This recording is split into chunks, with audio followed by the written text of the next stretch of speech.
Hey guys, welcome back to Leadership Stack Live. For tonight, we only have a couple of questions, and I have forgot to turn on the lights. Hold on, let me just turn that on quickly. All right, there we go. So yeah, we only have a couple of questions tonight for you. So it might be a quick session, but if you do have questions that gusto nyo ipahabol, you wanna also ask your business consulting questions or leadership questions, management questions, you can go to the link below. That's from the chan.c/discord. Once you are able to sign up there, you will see that there's an Ask Anything Questions channel, and that's where you post the question that you want to ask me. I answer questions only from the Discord community, and that's because I value people who are in the community and I want them to get a ton of value from what I'm doing. Also, if you haven't followed the podcast yet, we have the podcast on Spotify. You can search Leadership Stack, or you can use this link right here, leadme.ph/Spotify. We talk about improving your revenue, improving your business, improving your teams. It is a podcast by entrepreneurs, for leaders like yourself. So I'm going to start answering questions. If we finish early, that's fine. This episode is going to be on the podcast on Spotify. We are going to edit it and upload it. So, yeah, it's going to be there. And in that way, you're not going to miss it. So, first question is from Patrick Miguel. Do you employ leverage? Oh, it's a finance question. When you're asking about leverage so there's a lot of ways to look at it. There's the negotiation way. So, do I use leverage when I negotiate in business?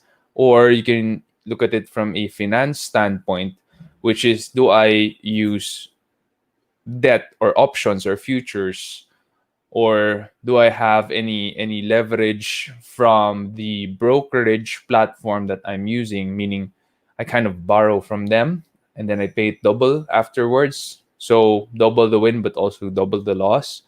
In terms of finance, I don't employ leverage because I'm not really that amazing as a trader. I am not. I think I suck as a trader, to be honest, and I'm not that good as an investor. Marvin Germo is a brilliant trader and investor, and I learned a lot from him. But in terms of practice, diba, you need to practice eh. If you don't practice anything that even a master could teach you, you're not gonna really learn it. You're not gonna experience it, and it's not gonna stick. So, I guess in my case, I haven't practiced that well. I haven't had a lot of opportunities to use everything that I've learned from Marvin. So, I don't employ leverage because it's too risky for me. I think I'm just going to lose money. In terms of negotiation, do I employ leverage? Yes, definitely. We have negotiation points and we have leverage points that we always use. I always say during negotiation, you have to gather data about your negotiation partner. Take note, I say negotiation partner, not your opponent or not your you're not trying to fight it out or slug it out. When you negotiate, when you're in the negotiating table, you're a businessman, kaya nga tawag sa Tagalog sa business people, negosyante. When you negotiate, you are trying to get to a win-win solution. If it's going to be a win-lose, I say better no deal. Huwag na lang tayo mag-deal kung may win-lose lang. So it has to be a win-win situation. And I do employ leverage that way. Either relationship leverage, I have done something for this person before, or I know the owner. That's a big deal, especially here in the Philippines, where network is critical. Referrals is very, very important. Next question is, when do you consider that it is a good debt? How do you manage it? It is a good debt if you are going to use the debt for assets, money making assets. So one of the investments that we have is in the agriculture business. And there is a certain loan that we call crop loan. When you have a crop loan from the government, you have a certain amount of interest. Sometimes it's 6%, and you pay it in 2 years' time. So meaning per 2 years yung 6% mo. Meaning per year, strictly speaking, 3% ka lang. But you have to pay it with the principal and interest, of course, after 2 years. So if you're able to pay it, it's like you only had 3% interest. And that for me is fantastic if you're going to use your capital, yung hindi mo inutang na capital, meaning yung cash on hand capital mo, elsewhere. You're going to use it to buy another business, start another business, or buy real estate and rent it out, and then use the bank's money, meaning your loan, to finance your other business or your agriculture business. That for me is a good kind of debt. Or for example, if you are going to, same with real estate, if you're going to loan from the bank and the interest is much smaller than the amount of money or revenue that you're going to get from the rent, for example, if you're going to rent out a property, then it makes sense to loan it from the bank. That way, you lessen your risk because you're not risking your own capital if it's all you have, or if it's a very big amount of what you have cash on hand, then better to borrow from the bank. That is my opinion. That is a good kind of debt. A bad kind of debt is if you're gonna use the debt for a liability, luho, no, coche or house that you don't need, house that you're not gonna live in naman, and you just want it for a rest house. That for me, in my opinion, is bad kind of debt. So anything that is not an asset, not a money making asset, and you take out a loan or a debt for that, I think that's a bad kind of debt, and you should get out of it as quickly as possible. What is your strategy on getting out of bad debt? Well, first and foremost, don't do it. Personally, I haven't gotten into bad debt. I make sure that if I'm going into loan from the bank for a, strictly speaking, not an asset, for like for example a vehicle that I want to purchase, I make sure that I have cash on hand to pay it, and hindi ako madedehado when I pay it cash. Meaning I have excess cash and I could pay it outright, but I'd rather loan from the bank because it's good relationship with my bank manager, and also it helps with my credit. So that for me, but that is strictly speaking not a bad debt. But I did take a loan, so that is debt for something that's not a money making asset. Getting out of bad debt strategies, well, you have to negotiate with the debtor. You have to negotiate from the people or the bank that you asked money from. You have to have a debt payment plan or a debt repayment plan if you fail to pay the debt for the first time. But definitely you have to get out of it as quickly as possible. There is no other way. Next question is, what is your take or approach on relatives that borrow money? Even if it was a friend, not a relative, but they keep on borrowing money, my take on that is to tell them that, you know what, I'd rather give you, don't borrow from me, especially if you know that they're not going to be paying you back, or there's a very low chance of them paying you back anyway. And may mga ganon, di ba? Sometimes, you know that if they borrow money from you, there's a very low chance that they're going to pay you back. So how I do it is I just tell the person that, hey, you know what, I'm gonna pray about it, and whatever God tells me to give you, I'm just gonna give you. So it's usually smaller than the amount they want to borrow, but at least it's free. I'm not gonna ask them for that money back, and I have confirmation from God that I can give that amount away to this person. Of course, there is that area where I have to really discern if the person really needs to borrow the money for an emergency, di ba? Emergencies kasi you need to pay for the emergency. You cannot not pay an emergency. You have to pay for the emergency. So if it's for an emergency or it's for an opportunity, a really big opportunity, then those are some of the things that I consider. Otherwise, if it's just going to be for something that's not important, I really don't pray about it anymore. Just deny the person. What if they do not pay a large chunk of money from you? What if they do not pay a large chunk of money from you? Can you clarify that question, Patrick, now for me, please? So I'll skip first to the question from RJ Legaspi. What are your top five investments? Top five investments. Well, I mentioned the agriculture investment. That for me, in my opinion, is one of the best investments that me and my wife has made.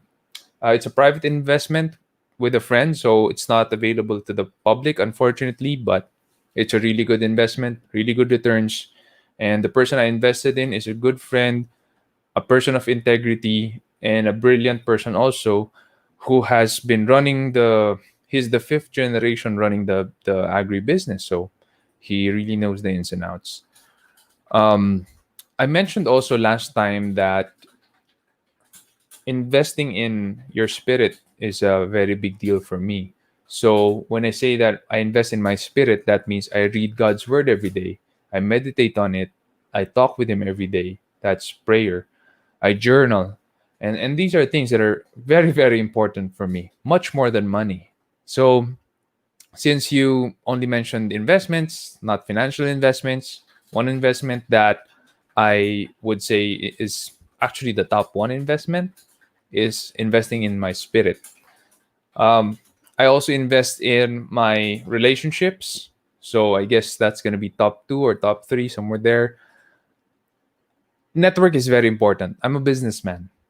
First and foremost, in terms of making money, generating revenue, I'm a businessman. I'm not an investor like Marvin Guillermo, but I do have investments, financial investments, because it is tough to just put your money in the bank and watch inflation eat it up.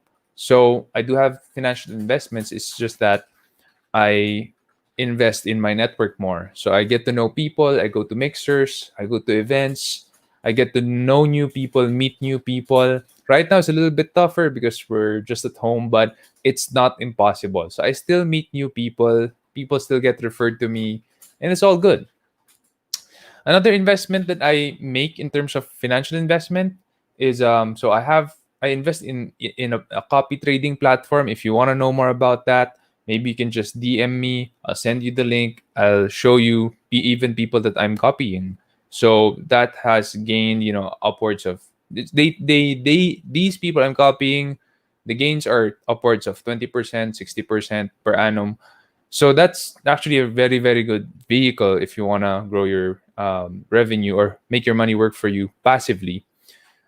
That is something that I could share with you. Just send me a PM or DM, Facebook, YouTube, whatever. Or actually in Discord, you can send me a DM there, and I'll let you know about who I'm copying, and about the copy trading platform as well. And I could help you out if you're going to have difficulties in signing up, because some people do. I can expedite that one for you. So the last investment I would say is an investment in your health. We all know how expensive our body is. Our body is super duper expensive, because when you get sick, the hospital charges you in the 6 to 7 digits in a matter of a few weeks. So that is a big deal. If you don't invest in your health could crumble down, or you could get wind of whatever virus is out there. Maybe it's not COVID, maybe it's something else. We don't know, only God knows. But I would say that it is going to wreak havoc on your finances. So invest in your health, in your physical health, as early as now. Next question again from Patrick. What is wealth for you? Is it different from being rich? And when can you say you are wealthy? Wealth, I would say, strictly speaking, the word would be the same as being rich financially. That's my opinion. It is different from the word success. That's what I think, no, personally. Being successful is being in a state of not wanting anything. That's my opinion. If you don't want anything, you're contented, you're happy, you're fulfilled. For me, you're successful. That doesn't require that you're wealthy. Wealth for me is physical materials. So, money, financial assets, or other money making assets, businesses, properties, that for me is wealth. When can you say you are wealthy? In my opinion, you are wealthy when you don't worry about what you're going to eat tomorrow, when you don't worry about if your parents are going to retire and when, and if you can help them, and if you don't worry about how are you going to make your kids graduate from college. If you don't worry about any of those three things, then in my opinion you're already wealthy. It doesn't you don't have to be a millionaire. You just have to have those three things. My opinion is you're wealthy.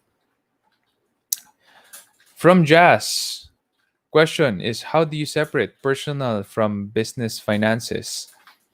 You just have to have a personal banking account. So you usually have your business banking account, which is a corporate account. Oftentimes, when you're already registered with the SEC, or if you're not, if you're small to medium business (TTI), that's all right. You still should have a banking account just for your business. Maybe it's named after you. That's okay. Pero separate bank account lang siya. It's just like a normal bank account, but it's just separate from your personal account. That's the easiest way to split it. And when clients pay you, put it all in that business banking account. And then when you need to withdraw money from that business banking account to your personal banking account, then you would be able to backtrack your transactions, how much you withdrew, how much you spend personally. Also, you should decide how much salary you're going to pay yourself early on. I do have a podcast episode with Miss Tracy Bissett. She's from Canada. You might want to check it out. We discussed about how much you should pay yourself as an entrepreneur. And that episode is out on YouTube and Spotify already, actually. So if you're on Spotify, you're following us on Spotify and YouTube, simply search for Tracy Bissett and you'll see the episode already that says how much you should pay yourself as an entrepreneur, and tune in. So make sure that you're not spending more than what you're making. A lot of businesses fail not because of the economy, although right now a lot of the businesses did succumb to the pandemic, which is sadly about the economy. But during the normal times before the pandemic, a lot of businesses fail because of behavior, mindset. It's because they spend more than what they make. It's a behavioral problem, and a lot of entrepreneurs kumita lang, gagastusin na. That's the problem. You cannot have that kind of mindset. You should be able to save. And when you separate your personal and business banking account, that helps you to save. And that helps you to not touch the business banking account, especially if you have people who follow you, especially if you have people who are partnered with you, maybe. I do have my Exicom. We are in an incorporated entity, SEO Hacker. So it does help a lot that I don't touch the corporate account as often as I need to. And if I do withdraw from that to transfer to my personal account, I leave notes on what I'm going to be using it for. So usually it's also for business expenses like credit card, because we run ads on Facebook and Google, etc. From Monster Wings, question is, what do you think of crowdfunding? I think it's brilliant. I think crowdfunding is one of the most brilliant ideas in our generation. And that's because there are ideas that could not come to life, would have never come to life if it wasn't crowdfunded. So I think the ideas that have been produced because of crowdfunding and the people that were helped because of crowdfunding, we had s- someone who suffered from COVID, and we ran crowdfunding campaigns, and it really did help. So I think it is a very good thing if you're planning to run a crowdfunding campaign. One thing that I just want you to know is you have to have a good marketing campaign for it, because if you don't market it well, then not a lot of people would fund your project or your cause. So you have to have a good, maybe hire a good launch team for that. Or if you can DIY it, all the better. Just make sure you market it very well. From Vianney, not sure how to pronounce your name. I'm sorry, but I'm just gonna say Vianney. From Vianney, can you recommend a good and free affiliate marketing software? I'm not sure if you're the one who wants to run an affiliate marketing campaign, or you're the one who wants to shop for affiliate marketing companies and you want to sell their stuff. So that's a question that I need you to qualify first for me. Uh, just leave it in the ask anything questions. How you want me to answer that. So again, do you want to be the one running the affiliate campaign? You're the company and you want affiliates, or do you want to find companies that have good products that you can resell? So I need you to qualify that for me. So, question from Patrick: how is it like working with your wife in the workplace?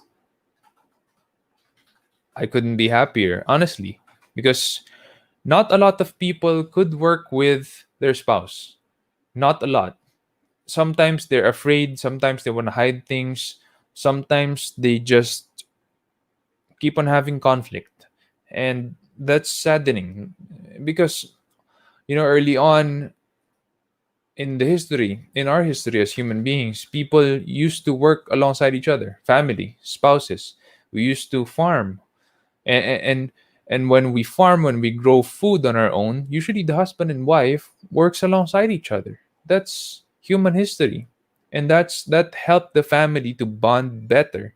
But now, for some weird reason, it has been split, and husbands and wives oftentimes work different jobs and don't like working on the same company, which is saddening because a lot of factors come in between. They grow separately, they grow apart, and it's saddening when these things happen, or one person would have extramarital affairs, or one person would just not be happy. One person could be depressed and file for divorce. The divorce rate today is just phenomenal. It has never been this at this rate since the beginning of time. And I think that it's because we have seen working with our spouse in the workplace as something as taboo. So for me, I couldn't be happier that I get to work with my wife. She compliments me perfectly. I actually want her to lead more than I do because I'm a very high D person in the DISC spectrum, and I tend to just focus on tasks, focus on output. I'm a guy who just I want things done well. I want things done right the first time, and that sometimes does not sometimes it's not that good for some people. Sometimes they want na yung boss mo malambing, yung boss mo mas okay makipag-usap sa'yo or kinakamusta ka lagi. I'm not that kind of a leader. I'm more of a leader who would drive you, who would really make sure that you grow and who would push you to your limit. I'm that kind of a leader. And I do tell this in the interview process. Everyone who comes in the company, I do tell them this. So I warn them ahead. This is the kind of leader that I am. But someday you're gonna look back and say, I learned a lot from Sean. That's my leadership style. While my wife's leadership style is more of the malambing, nangangamusta. She really gives you time and care, and I'm not like that at all. I'm more of an automation guy. I'm more of an output guy, and she compliments me very well that way. And apparently a lot of people want their leaders to be that way instead of my way, which is output, doing things right the first time, making sure that the clients are happy instead of disappointed, making sure we don't leave things on the table, making sure you do your best instead of just okay. Not a lot of people want that kind of a leader because I'm a hard leader. I really make sure that you improve as a person. I make sure you grow as a person. Sadly, no, sadly, not a lot of people want that kind of a leader and prefer the malambing and caring leader. No, if you can be both, perfect, fantastic. I congratulate you. It's just that for me, it's tough to be both. I usually lean towards the natural design of God for me. No, so I'm still learning. I'm still a work in progress in that way. How did you meet? Me and my wife? What was the reason for your goal to marry at 25? And what can you share to us about how did you know she was the one? That's going to be like an hour discussion. So, yeah, we met in a singles retreat in CCF. I was 20.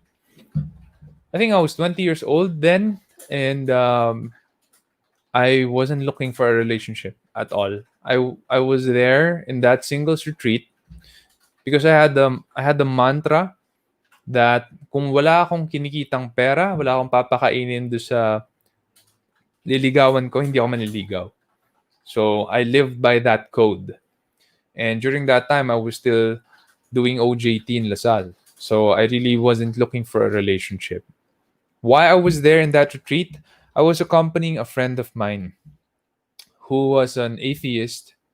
And this guy, I really feel indebted to him because there was a time when my life was really topsy turvy. So bulakbol, lahat addicted to computer games.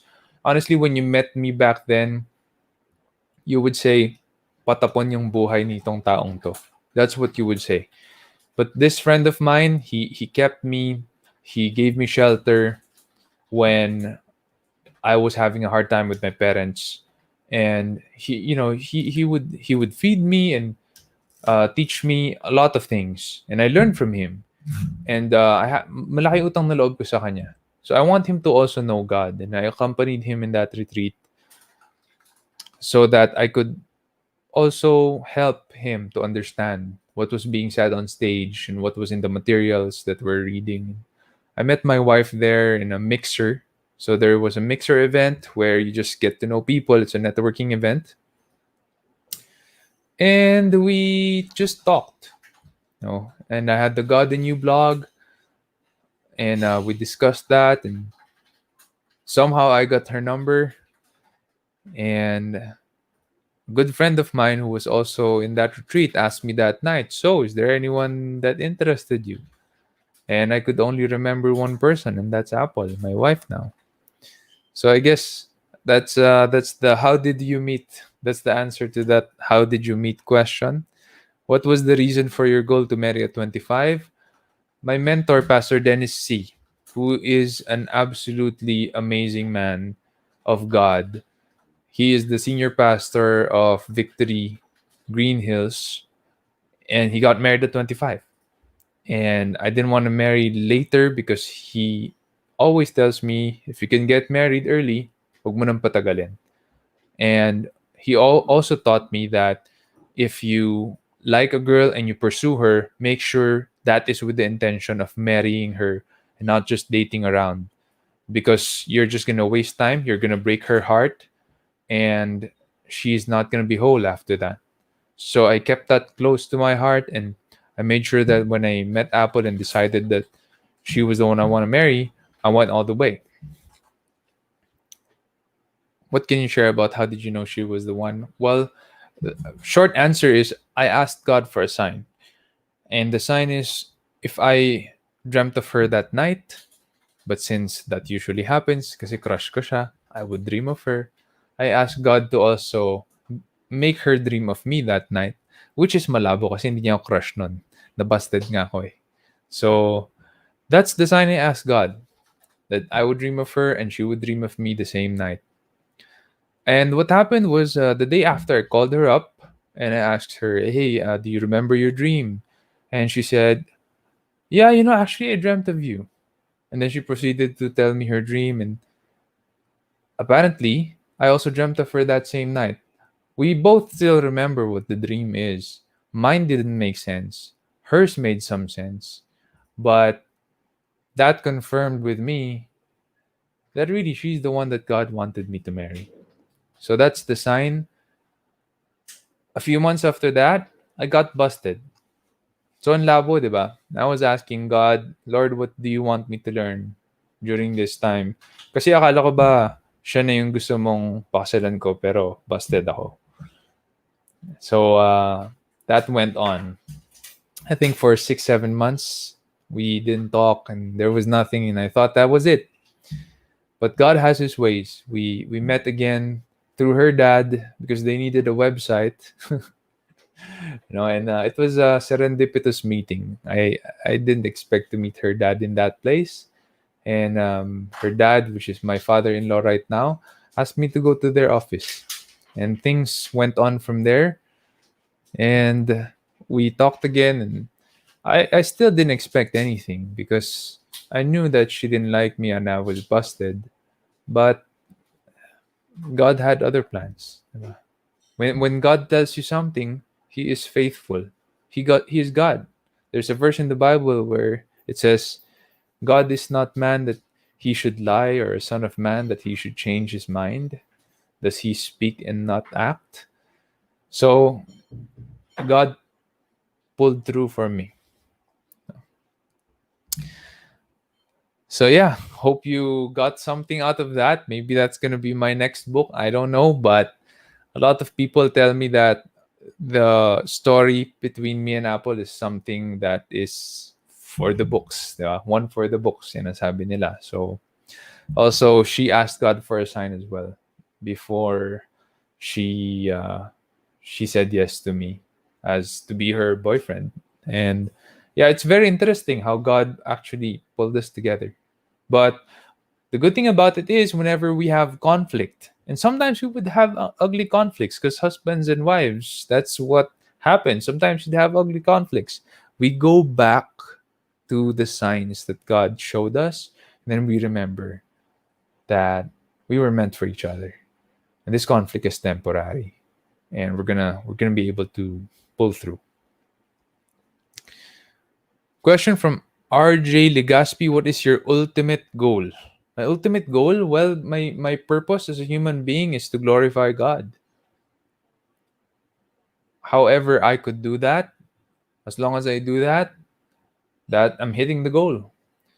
So what I'm doing now in sharing my story with you, I hope it makes God smile. What I'm doing in the podcast, what I'm doing with my books. I'm a man of faith. I keep sharing this because there's a lot of faith in the discussions when I answer your questions. Baka yung iba sinasabi, puro naman to God, God, God, puro naman to faith, faith, faith. But how can I lie? This is really the things that happen in my life, and I'm just sharing it with you. This is the truth. So my ultimate goal is to glorify God. That's it. From Vianney? From Vian. Okay, Vian. Got it. Vian. You're an affiliate marketer. You advertise both products and services of the seller or company. Got it. So you are the affiliate and you want a software to sell. Now, my answer to that is it depends on what niche you're in. So I'm in the SEO niche and digital marketing niche. There are a lot of SEO softwares that have an affiliate program. SEMrush is one of them, and I'm an affiliate. I'm an influencer actually. So whenever I sell SEMrush, what happens is I get a percentage, a cut every month from the company or the people who uses SEMrush. And I love those kinds of affiliate marketing models because I get monthly recurring revenue. You just have to look it up. But again, it depends on what niche you're in. If you're not in the SEO and digital marketing space, it would be very difficult for you to sell SEMrush because, I mean, how can you? You have to have your readers have to be SEO people. Your readers have to be digital marketers at least for you to be able to do that. So it depends on what your niche is. But there are tons, and you can look at ClickBank. They have a lot of software there. I haven't tried them. I only sell software that I have personally tried. Yun naman yun. So I don't sell software I haven't tried yet. So everything that I am an affiliate of, we personally tried. Me and my team. From RJ, how do you handle stress? First, you step back, breathe, and then pray. Then after that, I journal. Usually when I journal, that's when the stress dissipates. Doon nawawala yung stress ko. So it's different with different people, but for me, it's journaling. I know that God made me a writer. That's what I love doing early on in my life. When I was 12 years old, I realized give me a pen and paper and I would write the entire day. I can do that. And so I journal. That's how I handle stress. From Vian, you're also from Victory Green Hills. Fantastic. Pastor Dennis is a huge part of my life and huge influence of my life. I always say Without him, I'd probably be in jail right now. You're doing SEO on your blog. What are the top techniques for SEO? How to drive organic traffic. All right. I always say SEO is a discipline. There's no magic to SEO. If Google sees that you are improving your search engine optimization for your blog or your website every single day, then you're going to get better and better rankings. But if you're not improving it, then you're going to remain stale or you're going to drop in the rankings depending on your competition and your industry. Top techniques. It's hard to say that it's a technique. It's more of a discipline talaga, no? So I would say the top disciplines would be freshness. You have to keep writing copy. You have to keep publishing copy. It has to be in healthy frequency, maybe once a week, maybe twice a week. Whatever it is for you or your industry, it should be in good frequency. And you should always ping Google whenever you have something new so that they come back to your website and crawl your website again. Links that you build from other websites to your site, how you build yours, I'm not sure, but one fantastic way is to contribute to other websites that would accept guest posts, especially if you're an authority in your niche. For example, I'm an authority in terms of SEO. It's easy for me to get guest posts on other websites. That's because they want me on their site, they want my content there, and I get links from the in content links. Other things that you should watch out for whenever there are algorithm changes or core fixes that they're doing. So next year they're going to hit the Core Web Vitals algorithm, and that has a lot to do with site speed. They broke down site speed in terms of the first interaction of the user, the biggest images or static files that would load and how long it loads. They broke it down to kind of like micro pieces. And if you pay attention to the Web Core Vitals algorithm, there's a lot of work right there. So you have to pay attention to the technical part of SEO on your website as well. Now, doing these three disciplines, the links, which is marketing, citations, and then the copywriting, and then the technical. Doing these three things and fixing these three things every day, that's what gets you up the rankings. That's what me and my team does for all our clients every single day. If you ask me what are the ranking factors, there's over 200 publicly known ranking factors in Google. Do we use every one of them? No, we only take the weightiest ones. Are there factors that are not known to the public? Yes. And how you find it out is through experimentation. We have done experimentations year after year after year. SEO Hacker is already 10 years old, and we only apply an all ethical approach to SEO. Anything that's gray, anything that's black or unethical, we never do that because our clients are also big brands. Nakakahiya pag na-penalize sila. So we only do white hat ethical SEO for them. And again, it's a discipline. There's no tactic or technique to it. It's just an everyday thing that you have to keep on building and building and building. RJ, no wonder sobrang blessed ka, sir. You always put God first. That's Matthew. That's in Matthew, no? That verse: seek first His kingdom and His righteousness, and all of these things will be added to you as well. And Jesus Himself said that. So I believe that verse, and if you put God first in your life, you will also be blessed. Whether it comes in the form of wealth, material possessions, financial possessions as well, or assets, business assets, it doesn't matter. If it comes in the form of relationships, fulfillment, health, you will still be blessed if you put God first. This is what I teach you now. This is what I teach my 6-year-old son, my 4-year-old son. So if you ask them, do you want to be blessed? They will always say yes. And Matthew 6:33, Mary Ann Zuniga, thank you for that. No, tuning in on Facebook, shout out to you. From Patrick, how do you pitch to people for a project you really want to collaborate with?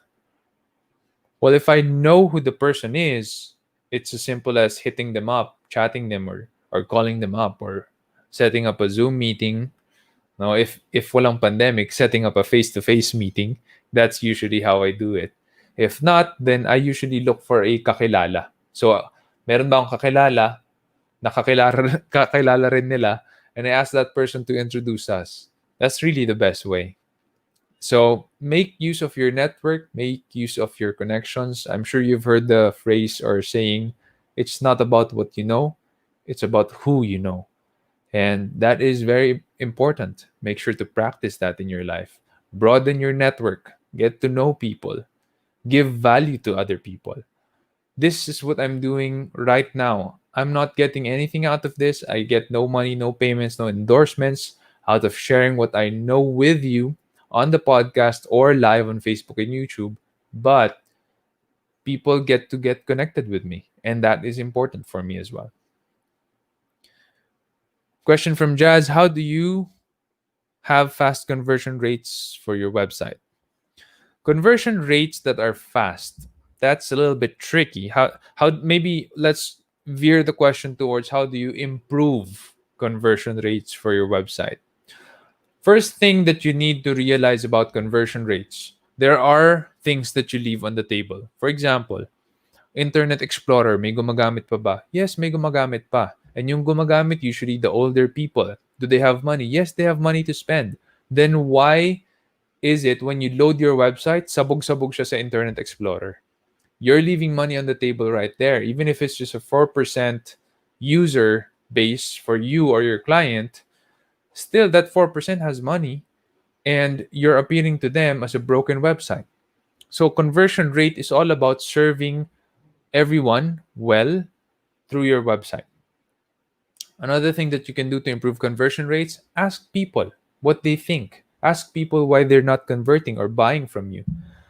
My second business is Queries. That's QERYZ.com.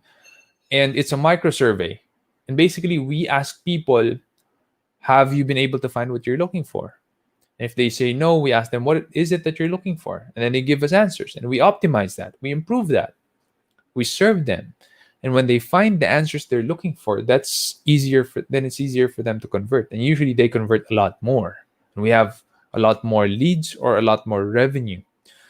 A lot of people miss this out. Conversion rate optimization is not about the font size, it's not about the font color, the button color, or placement. It's about asking people, why are you not converting? Is there anything I'm missing out?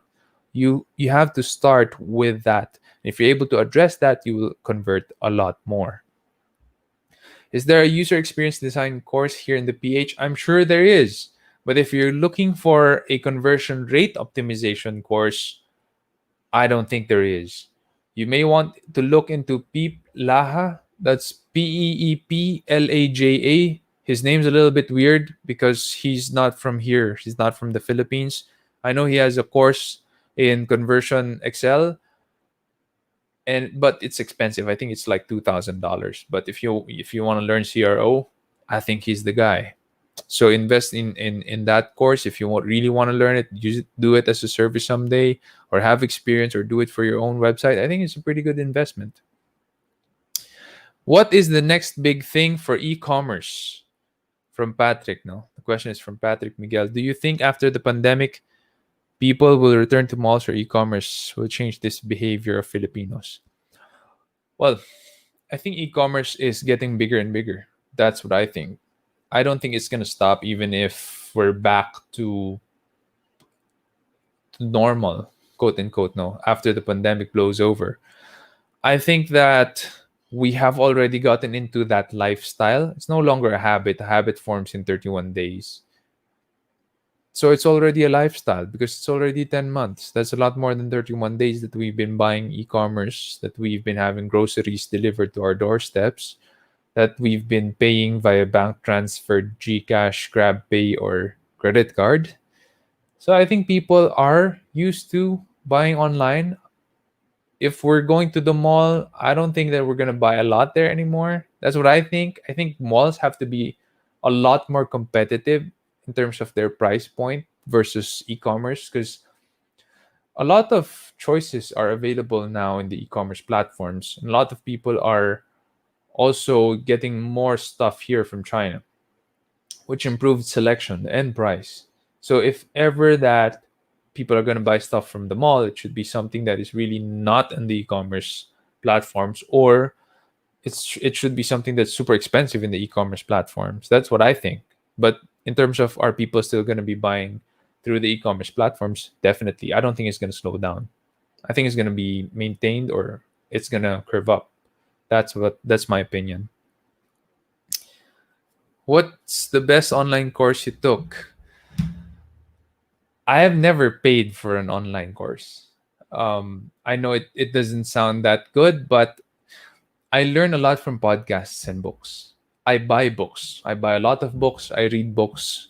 I listen to a lot of podcasts, especially really good podcasts that have good interview questions. I don't like podcasts where the host speaks a lot. I like podcasts where the host asks good questions to the guest, and I learn a lot that way. I've never bought an online course. So there are free online courses though that you can take, and some of them are really good. So I would say that you should explore the free ones first. And if you're left wanting, meaning kulang yung natutunan nyo, then invest in something that's paid. But I think that online courses are a shortcut for people who want to learn things fast and quick. But you have to invest in it. I'm more of the long cut kind of guy where I have the patience to read the entire book. I don't need a shortened course for it. And I still learn and apply it. Even if I read slow, but I absorb more from books. And that's why I don't do online courses. Best podcast apart from Leadership Stack? Um, John Maxwell podcast is pretty good. The Entree Leadership podcast is my favorite. Aside from that, I'm not sure if I could recommend any which one, because those are for the leadership and entrepreneurship, which is your that's also what you are here for, leadership and entrepreneurship. So other than that, I'm not sure if I could recommend anymore. No. But yeah, thank you for that. And that's the last question from Patrick Miguel. It's 8:46. We're actually finishing early. For those of you guys who are tuned in Facebook and YouTube, this is the link if you want to ask questions next time. Sign up from the chan.c/discord. It's completely free. And I do answer questions from there, like this one. So just join the community and I'll get to your questions next week. Thank you guys for tuning in. God bless you.